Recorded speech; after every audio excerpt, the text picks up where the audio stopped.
Chair table বই মানে কিছু জায়গা দখল করে থাকে পরিবেশের মধ্যে, সেটাকে আমরা কি বলি? বস্তু। বস্তুর নিচে থাকবে আমাদের পদার্থ। বস্তুর নিচে কি থাকবে? পদার্থ। পদার্থের মধ্যে আছে যেমন জল, লোহা, তামা আর সোনা। তাহলে জল, লোহা, তামা আর সোনা। এরপর আছে পদার্থ। পদার্থের নিচে কি আছে? যৌগ। পদার্থের নিচে কি আছে? যৌগ। যদি আমরা বলি যে H2O, H2O মানে কি? জল।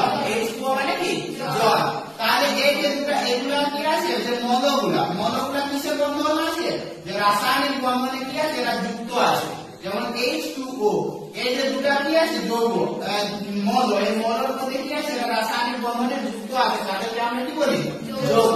এরপর যৌগের নিচে কি আছে? মৌল। তাহলে যৌগ থেকে ছোট কি? মৌল। মানে এইটা একটা কি? এইটাকে আমরা মৌল বলি। যেমন হাইড্রোজেন, হাইড্রোজেন একটা কি? মৌল। অক্সিজেন একটা কি? মৌল। তাহলে এর থেকে যৌগের থেকে ছোট কি? মৌল। তাহলে মৌলের মধ্যে আমাদের পরিবেশের মধ্যে প্রকৃতিতে কতগুলি মৌল পাওয়া যায়? 118টি। প্রকৃতির মধ্যে কতগুলি মৌল পাওয়া যায়? 118টি। 118টির মধ্যে ধাতু, ধাতু আছে আমাদের 90টি। ধাতু কত পাওয়া যায়? 90টি। এবং অধাতু কত পাওয়া যায়? 21টি। আর কয়টি উপধাতু? বাকি যেটা আমাদের 118টার মধ্যে আর আমাদের কত বাকি থাকবে? 7টা। তাহলে 7টা কি? উপধাতু। এরপর মৌলের পর কি আছে? পরমাণু। তাহলে মৌলের ভিতরে আছে কি? পরমাণু। পরমাণু আমরা যে পড়েছি যে পরমাণু সম্বন্ধে, যে ক্লাস 8ও আছে, ক্লাস 9ও আছে পরমাণু সম্বন্ধে। তাহলে পরমাণু কে এনেছে এই কথাটা? সব থেকে ফার্স্টে যে পরমাণু সম্পর্কে ডেমোক্রিটাস কি বলেছিল? যে পরমাণুর মধ্যে যে অ্যাটমস শব্দটি কে এনেছিল? ডেমোক্রিটাস। যে অ্যাটমস শব্দটি কে এনেছিল? ডেমোক্রিটাস। আর ডেমোক্রিটাস বলেছিল অ্যাটমস শব্দটা কে এনেছিল? ডেমোক্রিটাস। সেটা কথা গ্রিকের বিজ্ঞানী। তাহলে ডেমোক্রিটাস শব্দটা ডেমোক্রিটাস এনেছিল অ্যাটমসটা। এরপর অ্যাটমসটাই এসেছে কি? অ্যাটম। অ্যাটমস থেকে এসেছে কি? অ্যাটম। আর অ্যাটম তার বাংলা অর্থ কি?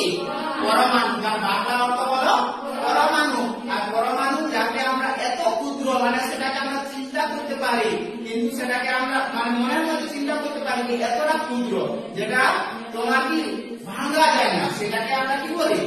পরমাণু। পরমাণু এত ক্ষুদ্র যেটাকে তুমি ভাঙতে পারবে না।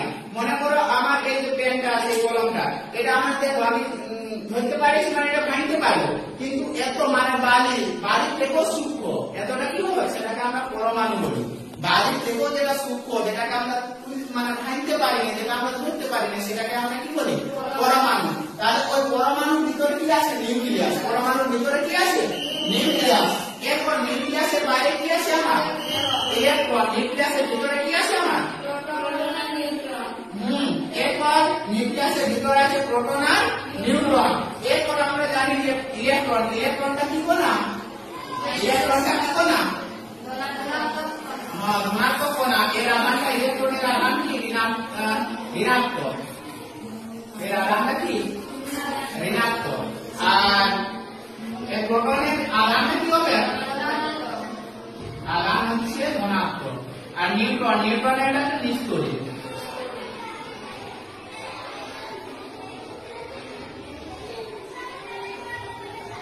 তাহলে নিউট্রন কি? নিষ্ক্রিয়। নিউট্রন কি? নিষ্ক্রিয়। আমরা যদি এক কথায় বলি যে পরমাণুর মধ্যে কয়টি কণা উপস্থিত থাকে? 3টা। ইলেকট্রন, প্রোটন আর নিউট্রন। ইলেকট্রন, প্রোটন আর নিউট্রন। আর তাদের যদি আধানগুলো বলি, তাহলে ইলেকট্রনের আধানটা হচ্ছে ঋণাত্মক, আর প্রোটনের আধান হচ্ছে ধনাত্মক, আর নিউট্রন হচ্ছে নিষ্ক্রিয়।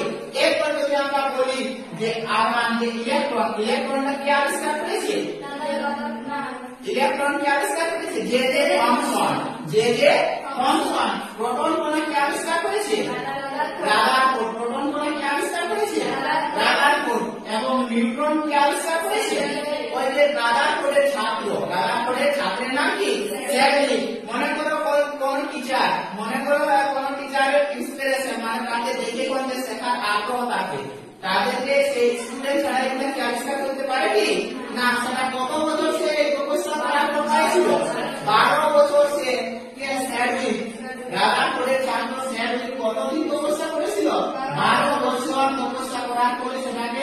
সে নিউট্রন নাম দিয়েছিল, সে নিউট্রন বলে পুরো সম্বন্ধ দিয়েছিল যে এটা নিউট্রন, তার আচরণ বৈশিষ্ট্য এসব দিয়ে সেটাকে তার নাম অনুসারে কি হয়েছিল নিউট্রন।